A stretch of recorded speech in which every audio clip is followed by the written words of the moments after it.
doggies. It's been a busy day. A fun Saturday though. Lots of garden stuff that I was doing. We're having a little issue with northern mockingbirds and my tomatoes. They are like eating great big holes in them, like silver dollar size holes. So they know those are some scrumptious and they're waiting till they turn red. But I had a plan, and I think what I did will make it so that they can't get to the tomatoes. We're going to a party tonight, a barbecue. And I said I would make coleslaw because they know I'm growing cabbage. And so I'm using a couple leaves off one of the red cabbages, and then a head of regular cabbage. Now I've been saving this cabbage because I wanted it to last until St. Patrick's Day. I have a couple of them. Well, the one I'm using today split and shot up another little cabbage. So it was a cabbage and then another cabbage. I cut it all up. I went through anything that was split and discolored, cut that all off. Shredded, well, I peeled some carrots and chopped them up. But I'm going to show you how I do it. Now, one of the secrets to a great coleslaw, because sometimes you have coleslaw, it's okay. Sometimes it's really good. Sometimes it's like, that's not good at all. It's homemade dressing. It is so easy to make, quick, and it's really things that you probably have right in your refrigerator. So I'm going to show you how I make my dressing. Chopping up all my stuff. Then I like it to sit at least all day long, or do it the day before, because that way some of that dressing soaks into the cabbage and it really gives it a great flavor. And that's one of the keys for cabbage. So let's go make some. The first thing I'm going to do is cut up some of the red cabbage. I just grabbed 2 leaves out that are on the outer side of the cabbage that's grown outside, and I'm just cutting it into strips. Now, the very center core is a little tough right there, so I'm just cutting that out, and then I'm just going to slice those up. You can have them as small or as large as you want. I just happen to like the red cabbage as very thin slices, and then I turn it to the side and I chop it one more time. Then I'm going to use a carrot. Now you can add a lot of things to coleslaw, from cranberries to sunflower seeds to whatever you want. But this is a really standard red cabbage, carrots, and regular cabbage. So what I do is I use the potato peeler and I just slice it, and then I chop it up a little bit finer. You could use a grater, a lot of different things. You could have chunks of carrots if that's what you want. It doesn't make it right or wrong. This is just how I do it.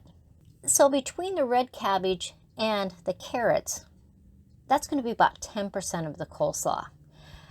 Now this cabbage that I got out of the garden, it has the big head, and then it split, and it brought another one, and it was making a little cabbage on top. And so this is the section that was the little one on top, which is the strangest thing I've ever seen in a cabbage. So I'm chopping that all up, and then I'm going to grab another bowl, put everything in there right now, and mix it up. Now, as I start to mix it, I know I need more regular cabbage. If you want more red cabbage, put more red cabbage in it. But I like my regular cabbage to be about 90% of the total volume of it. So I'm going to chop up some more cabbages, and this is just a section of that big cabbage. And so I'm just going to keep chopping until I have enough. And I like very thin slices.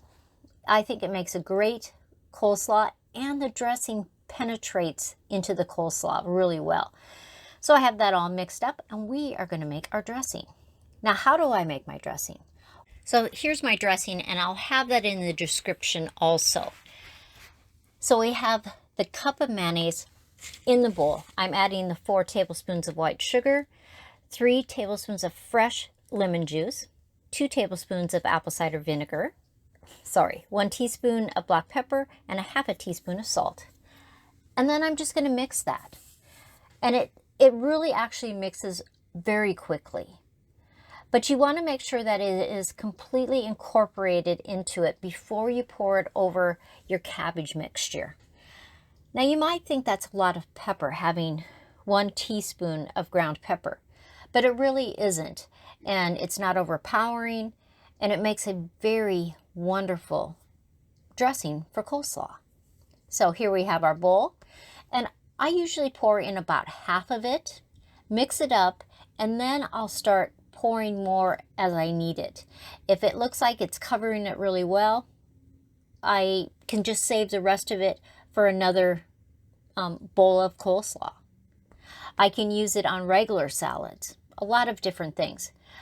But I'm mixing it around, it just needs a little bit more. I want to make sure that it's really incorporated and all the cabbage, carrot, and the carrots have the dressing around it. So I'm just going to mix it a little bit longer and then add just a little bit more dressing. So here it is. It's just beautiful, actually. So I'm going to put saran wrap it, put it in the refrigerator. Now, you may not grow your own cabbage, but when you're in the grocery store, look for a very firm head of cabbage. That's a key. You can buy a mix that has the regular cabbage, some red cabbage, and some carrots usually. Sometimes they'll have apples or other things in there. But the key is making your own dressing. It is just amazing and so easy to do. So we're going to a barbecue tonight. The other thing that I'm bringing is lemon meringue pie from lemons that I picked off the tree. There's some tricks to lemon meringue pie, so I hope you check out that video too. That'll be up later. On my other channel, the seahorses are out of the kiln. I'm just so happy. That's what I am. I'm just so happy. And that video will be up later tonight too. Everybody, have a great weekend and have some coleslaw. See you next time.